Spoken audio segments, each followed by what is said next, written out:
Hi everyone, welcome back. I'm Eric. I'm talking science fiction movies up to the 1990s right now. Today I'm going to talk about The Lost World, Jurassic Park, of course, the sequel to the 1993 film.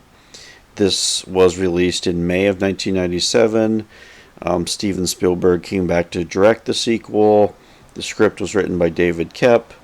And this was also a big hit, not as big as hit as the original film, but it did fairly well if you look at just in terms of box office.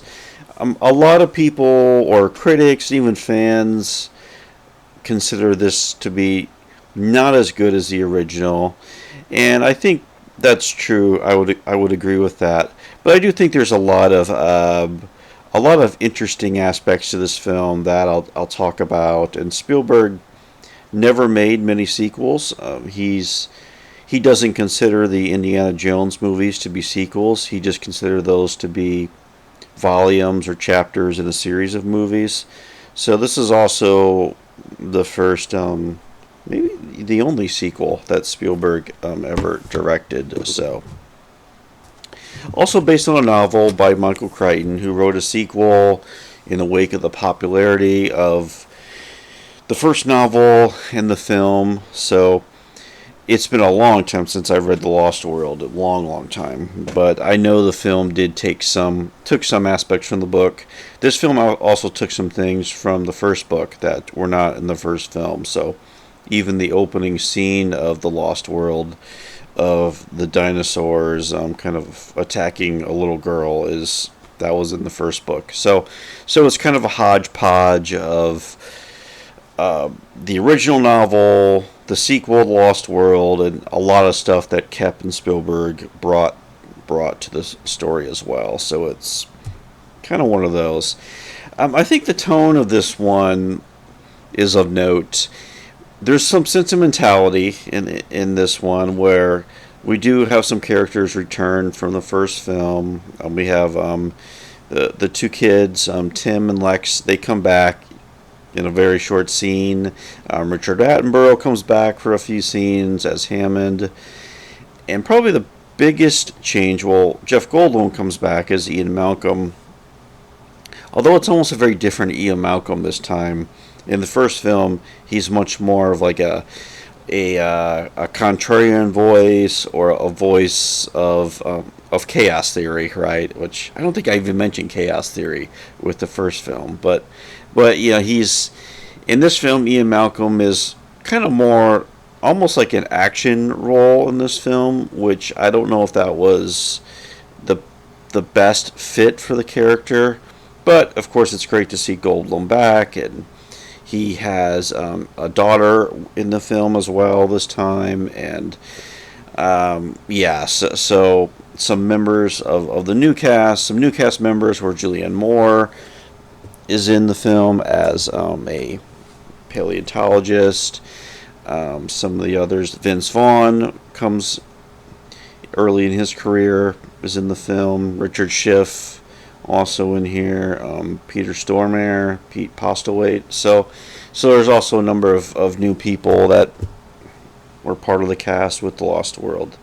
So there is a little bit of a sentimentality, although there is this. It's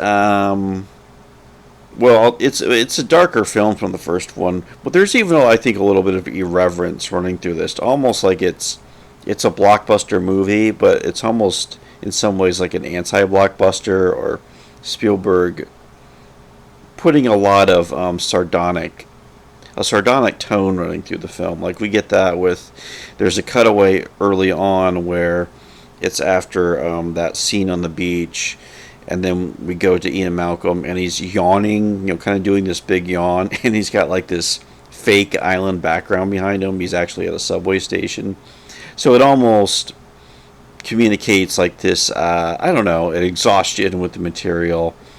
In interviews you can find, Spielberg talked about not being too invested in this. Of course he was invested and was completely going to do it, but as he was making the film, he was becoming less and less interested in the story. And just the fact of revisiting this material, and his mind was probably making other films, and that, so there is that sense of exhaustion running through this film, I think, with the material. And as I said, it is a much darker tone to this film as well. Like, we see dinosaurs attacking people. There's more kills, things like that. Yeah, so there is a little bit of a mean streak to this one that we didn't get so much in the original film. Just the story, it picks up. Not to spend too much time on this, but it turns out there's another island where Hammond had another island, I guess, as a backup, or I forget what the explanation is. And there are scientists there doing some investigations, and you have the Engine Corporation, right, of the series, but you also have some renegades within who want to steal these dinosaurs away, and I guess poach them or put them in a zoo, their own Jurassic Park. So there's like the conflict between the people on the island who want to study and learn about the dinosaurs, and the people who just want to use them for profit. So that's the story of the movie there. And I think, like, really this becomes a monster movie. Like, it's an island adventure. It shares a lot in common, I think, with the Ishiro Honda movies like Godzilla and all those Rodan, all those monster movies he made. There's a lot of King Kong in this as well, of island adventure, giant creatures, survival stories. So Lost World's really drawing upon a different tradition than the first film, which is more about the wonder of cloning and questions of science. It's the first film is more of a thrill ride, whereas The Lost World, there's almost the film moves in a strange way where the original is like this perfect structure to the film of a beginning, a middle, and an end, and everything is just well drawn. Lost World feels a bit different, where the film jumps around a little bit more. Some sequences might go on longer than they have to. There's an odd rhythm to the Lost World. So that's one thing, and I think another way to compare both films is to look at the music score by John Williams. That iconic theme from the first film. It's a very adventure. It's a very about wonder. And in Lost World, the score, it's been a while since I listened to it, but watching the film again, it's a much more muted score. There's more of a tonal score. I think John Williams even said this in one of the extras about how it's more about the tones. It's not necessarily a big majestic score that we get with the first film. It's more of a tonal one.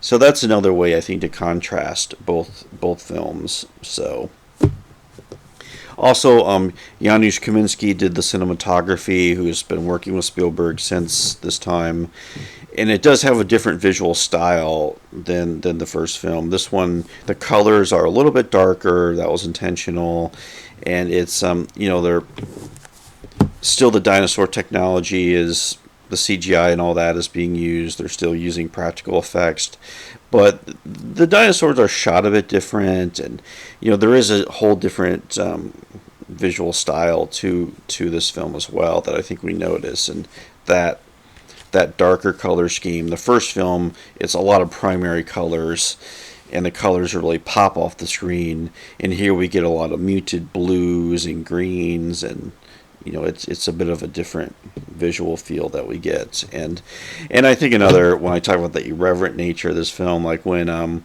they arrive at the island and Ian Malcolm is just like, yeah, whatever, I've been there, done this. And the Richard Schiff character is just sort of like, just looking in kind of quiet awe, but it's a contrast to the first film, where we get that big introduction of the dinosaurs, and it's like the biggest one of the big moments in the movie. And here, it's just like, yeah, no big deal, we've seen this before. So yeah, it kind of reinforces that sense of the exhaustion happening with the material in this film. Now, in saying all that, I do enjoy this film. I do think it gets better with each viewing.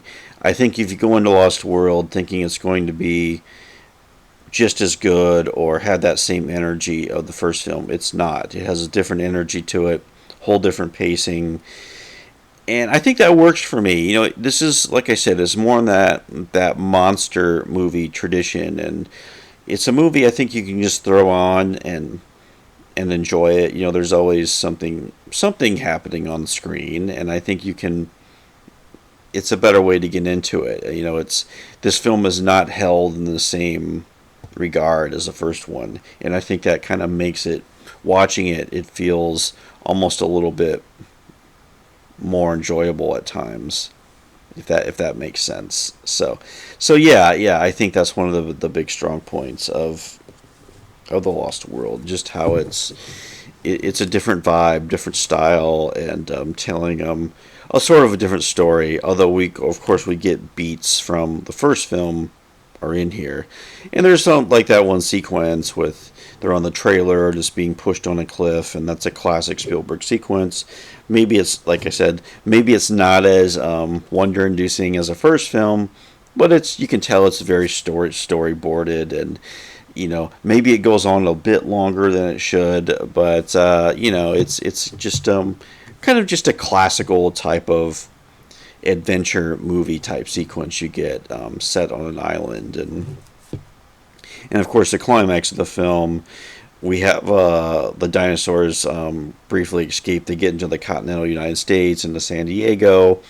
We have the visual joke of a dinosaur in suburbia, and this kind of Spielberg kid is in his bed and he sees a dinosaur walking by.